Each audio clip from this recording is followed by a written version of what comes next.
Bonsoir, merci à Cheikh Ahmed Tidiane Chérif Diop pour toutes ces informations. Et comme il l'a si bien annoncé, nous avons le plaisir de recevoir le docteur Bakar Dia. Docteur, bonsoir. Bonsoir, Pierre. Juste rappeler que vous êtes ancien ministre de Wade, vous avez été son porte-parole. Et justement, on ne vous voit plus trop dans l'espace politique. Vous n'êtes pas trop nostalgique de l'époque Wade, si on voit que votre mentor est encore au devant de la scène, juste après le scrutin des législatives. Nostalgique? Oui, très nostalgique, mais très content de revoir le président Wade en activité. Comme il disait souvent, il travaillera pour ce pays tant que Dieu lui donnera la force. Mais justement, le voir à 96 ans encore aussi engagé, qu'est-ce que ça vous fait? Ça nous pousse à croire que nous devons continuer à mouiller le maillot et que nous sommes encore beaucoup trop jeunes pour nous arrêter à mi-parcours. Ça nous encourage et ça nous donne la conviction que la lutte continue. Comme j'aimais lui dire, Monsieur le Président, la lutte continue.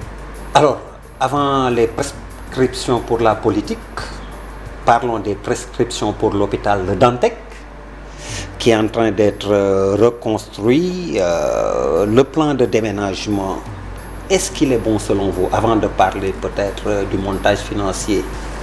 Mais j'ai une pensée envers les malades. J'ai une pensée envers les travailleurs. J'ai une pensée envers le personnel. L'hôpital de Dantec, c'est presque 8000 personnes par jour. 80 000 personnes par 10 jours. Et quelqu'un me disait aux environs de 250 000 quelqu'un me disait si vos chiffres sont exacts, c'est 250 000 le mois. À peu près, quelqu'un me disait que l'hôpital de Dantec, c'est une ville. C'est déménager une ville en moins de 3 semaines. Une ville où des êtres souffrent dans leur chair.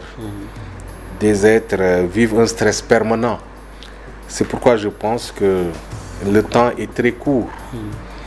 Et qu'on pouvait mieux faire dans la mesure où de partout les malades sont en train de s'agiter. C'est la rogne et la grogne.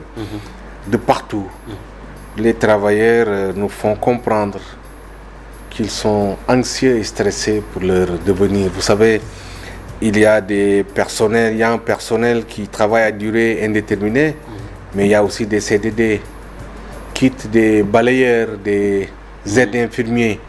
Je pense qu'un plan de déménagement doit prendre en compte l'avenir de tout le personnel. Et c'est en cela que je suis convaincu qu'en 3 semaines, on ne peut pas déménager un hôpital qui te fait près de 8000 personnes par jour. Il y a une impréparation. Je vous renvoie aux déclarations des malades, aux conférences de presse. Je pense qu'on aurait pu gagner à engager ce processus dans une démarche inclusive, faire comme on aime le dire, le disso avec les malades, disso avec le personnel, disso avec tout le monde, parce que c'est une question quand même nationale. L'hôpital de Dantec, ce sont aussi les étudiants. Moi, j'ai été formé à l'hôpital Aristide de Dantec en tant qu'étudiant, et je pense que les étudiants aussi sont stressés. On disperse tout le monde dans un désordre extraordinaire, alors qu'on aurait pu, dans un plan stratégique échelonné, réussir à d'abord éviter toute forme de consultation externe pendant un certain temps. Ça va aider à annuler le flux entrant. Et ensuite, résorber, traiter et aider tous les malades hospitalisés à sortir. Je pense que ce serait une belle manière d'humaniser ce plan de déménagement. Mais en 3 semaines, c'est un stress intense. Je pense aux malades qui souffrent de fistules vésico-vaginales, qui souvent sont hospitalisés pendant des temps relativement longs, qui attendent leur hospitalisation. Je pense aux malades atteints souvent de maladies très lourdes, comme le très cancer. lourdes. On nous dit qu'il y a 3 ou 4 services qui restent. Tout cela me semble être très inhumain dans la démarche. Moi, j'aurais préféré, étape par étape, que la consultation externe soit fermée. Qu'on se donne le temps à faire sortir tous les malades hospitalisés. Qu'on se donne le temps à répartir de façon rationnelle le personnel. à signer des protocoles d'accord et des conventions. Mais j'ai entendu le ministre de la Santé, qui est très honnête du reste, dire qu'elle ne peut pas s'engager à affirmer, à confirmer que chaque infirmier, que chaque garçon de salle, que chaque balayeur et que chaque médecin retrouvera son travail. Et là, il y a un problème entre le directeur de l'hôpital qui rassure tout le monde, qui dit que tout va bien, et le ministre de la Santé qui, dans une démarche très objective et très honnête, a fait part de ses préoccupations. À vous entendre, vous êtes, vous, pour le phasage. Vous aurez choisi de faire un phasage dans le cadre de cette reconstruction. Je le crois. Vous savez, un hôpital comme ça, on ne peut pas le déménager en 3 semaines. Je mets maintenant de côté tout ce matériel qui coûte extrêmement cher au service de radiologie et autres. Tout ce matériel qui devra être déménagé. Pour aller où? Il faut réinstaller, il faut tester, voir la fonctionnalité, permettre à tout le personnel d'aller trouver quelque part où être. Et moi, ce qui me gêne, c'est ce caractère dispersé. Alors qu'à l'hôpital de Dantec, je pense qu'on avait tout sur place. Et brutalement, les malades se retrouvent à aller partout et n'importe où. Je pense qu'on a affaire à des êtres humains. Et il y a une dimension psychologique, il y a une dimension stress, il y a une dimension anxiété que le gouvernement ne prend pas en compte de façon très suffisante. Anecdotique, mais à l'époque, quand vous étiez étudiant, vous avez fait quel service? Mais j'ai fait la médecine interne, j'ai fait l'urologie, j'ai fait la gynéco. C'est un bijou. Et personne, à mon avis, ne remet en cause la nécessité de restructurer, après de reconstruire. 112 ans, en tant que médecin, vous êtes d'accord que l'hôpital doit être reconstruit? La question, elle n'est pas là. La question, c'est qu'elle doit être reconstruite dans une démarche inclusive, avec une concertation qui inclurait tous les acteurs. Et l'autre question, c'est qu'il faut se donner le temps de régler les questions progressivement. Qu'est-ce qui presse? Un seul malade qui souffrirait de ce plan de déménagement est pour moi un échec. Parce que le malade, il a besoin de quiétude et de paix. Dans ce déménagement, dans cette reconstruction, ce qu'il faut prendre en compte, c'est, si je puis m'exprimer ainsi, le bonheur du malade. Je pense à tous ces malades. Vous convoquez la dimension psychologique? Je le pense. Je pense à tous ces malades qui, depuis des années, le matin, lorsqu'ils ont mal, lorsque les enfants souffrent, lorsqu'ils doivent amener leurs femmes à coucher, vont directement à l'hôpital de Dantec.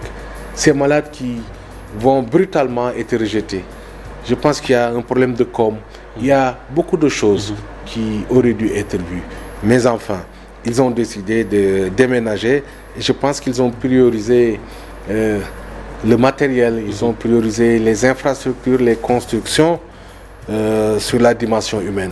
Alors que l'hôpital, c'est d'abord le malade, c'est d'abord le personnel. Et le mode de financement, ça fait également parler. Vous êtes d'accord que l'on cède une partie du patrimoine de l'hôpital justement pour financer la reconstruction de Dantec? Alors, moi je profite de cette occasion pour lancer un appel au président Macky Sall. Vous savez, quand je dis souvent que le président Macky Sall, c'est mon ami et que je l'estime beaucoup, les gens me disent non, ça ne peut pas être, parce que vous l'attaquez. Non, je ne l'attaque pas. Moi, je lance un appel. Je pense que Macky Sall n'a pas le droit de faire moins que Senghor, moins que Diouf, moins que Wade. L'hôpital était là, vous avez dit, depuis plus d'1 siècle. Si on avait laissé cette assiette de 6 hectares, c'est compensé aux générations futures.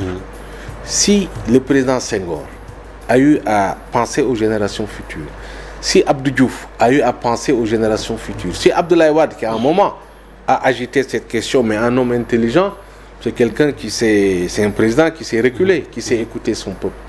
Si tous ces présidents successivement ont laissé les 3 hectares, ce n'est pas parce qu'ils n'avaient pas quelqu'un à qui les vendre. Mais je ne peux pas comprendre que Macky Sall ferme les yeux sur le sort qui est aujourd'hui réservé à ces 3 hectares. Il faut qu'il pense aux générations futures et qu'il comprenne que l'hôpital doit pouvoir monter en puissance et que ces 6 hectares n'étaient pas prévus pour être vendus. Bref, cette corniche, c'est très joli. On se promène, on est très content, mais on a mis combien de milliards pour l'aménagement? Je suis un ancien ministre des Sports. J'ai applaudi lorsqu'on a construit un stade de 150 milliards. Vous voulez me rassurer que le président Macky Sall a des problèmes pour trouver 30 milliards?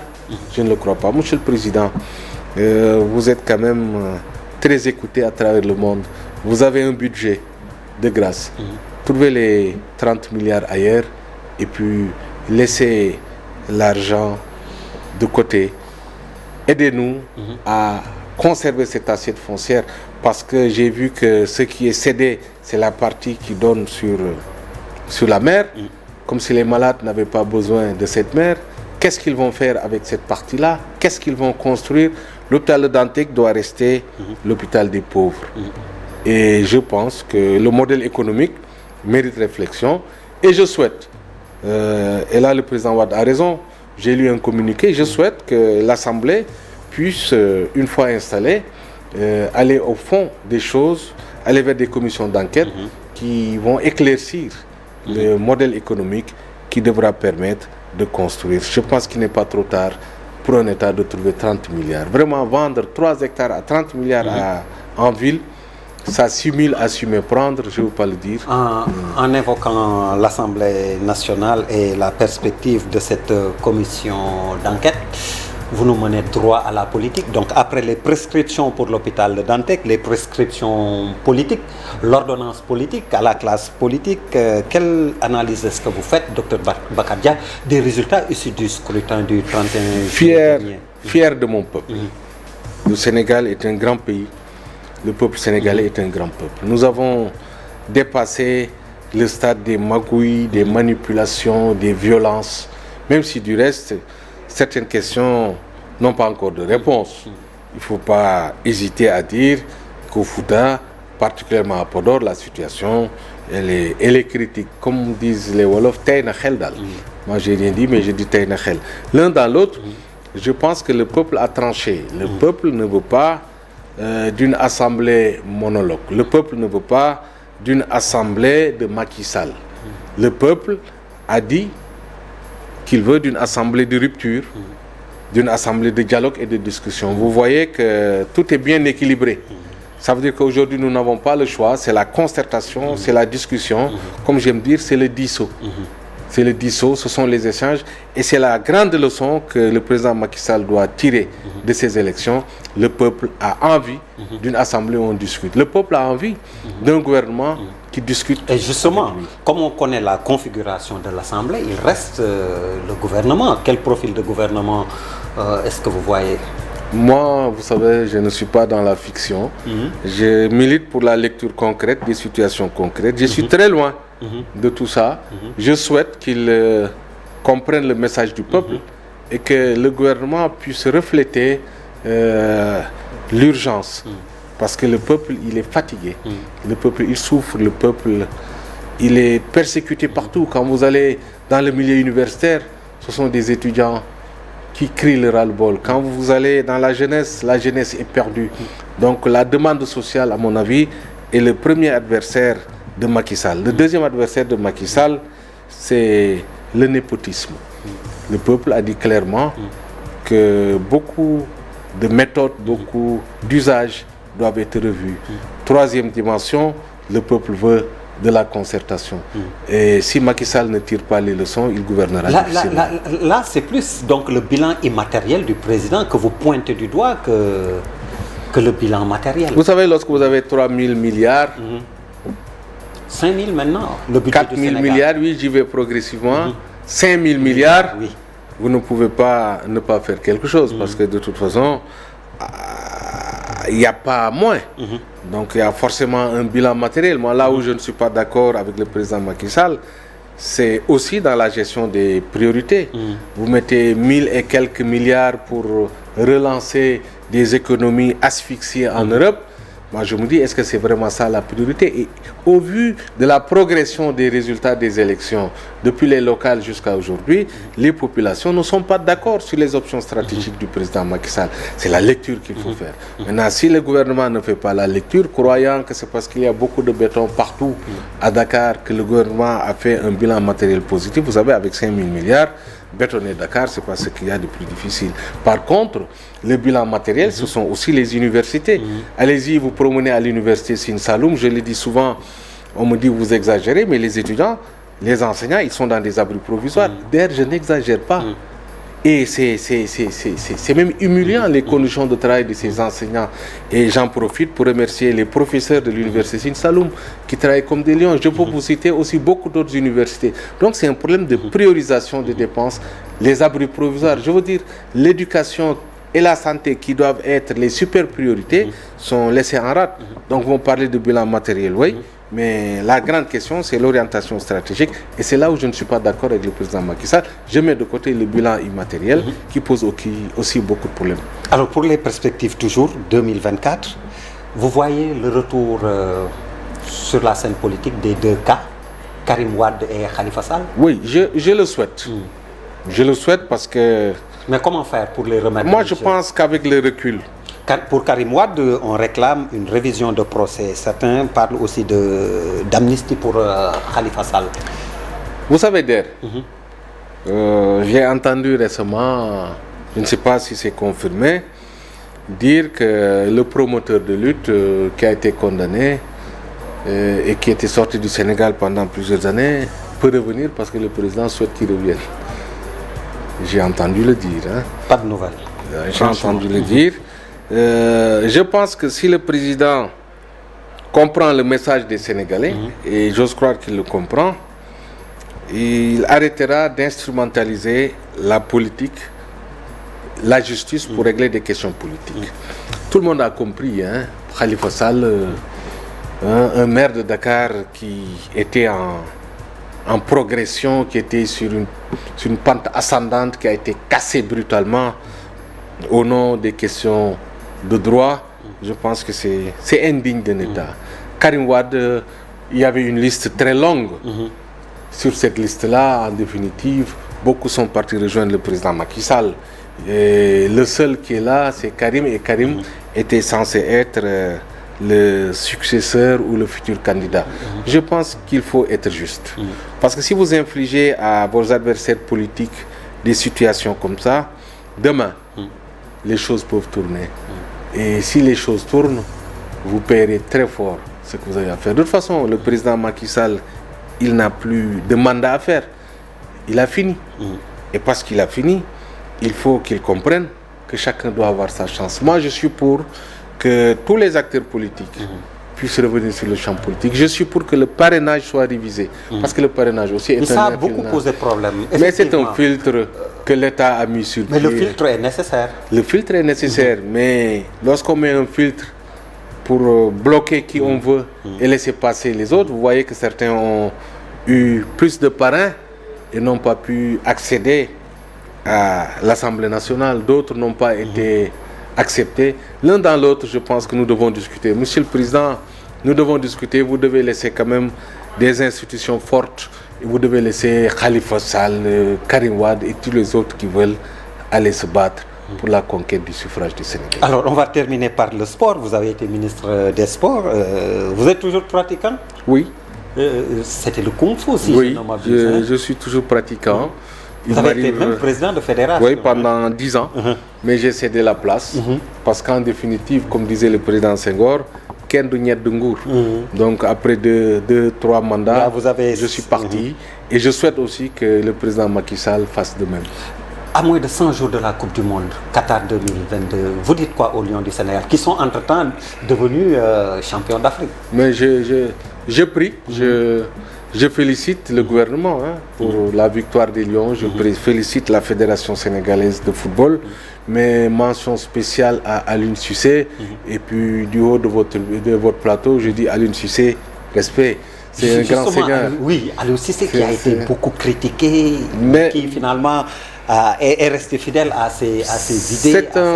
C'est un leader, c'est un excellent leader. Vous l'auriez laissé autant en place si vous étiez ministre des Sports. Vous en avez usé et utilisé beaucoup de coachs. Oui, Aliou Cissé, et je lui ai dit une fois, au-delà du sport, au-delà du fait qu'il préside ou qu'il dirige l'équipe nationale, c'est un symbole. Aliou Cissé, c'est la fin du mythe de l'homme blanc. Et du sorcier blanc. Comme j'ai l'habitude de dire, nous devons tous le soutenir. Aliou, le meilleur est à venir.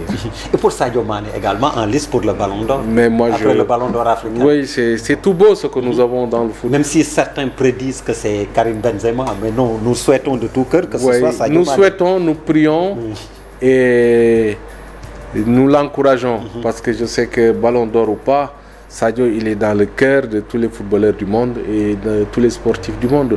Ce qui me plaît le plus chez Sadio, c'est moins le football sur le terrain que la sérénité et le calme à toute épreuve. Merci beaucoup, monsieur le ministre. C'est moi qui vous remercie. Merci également à vous, mesdames, messieurs, de nous avoir suivis.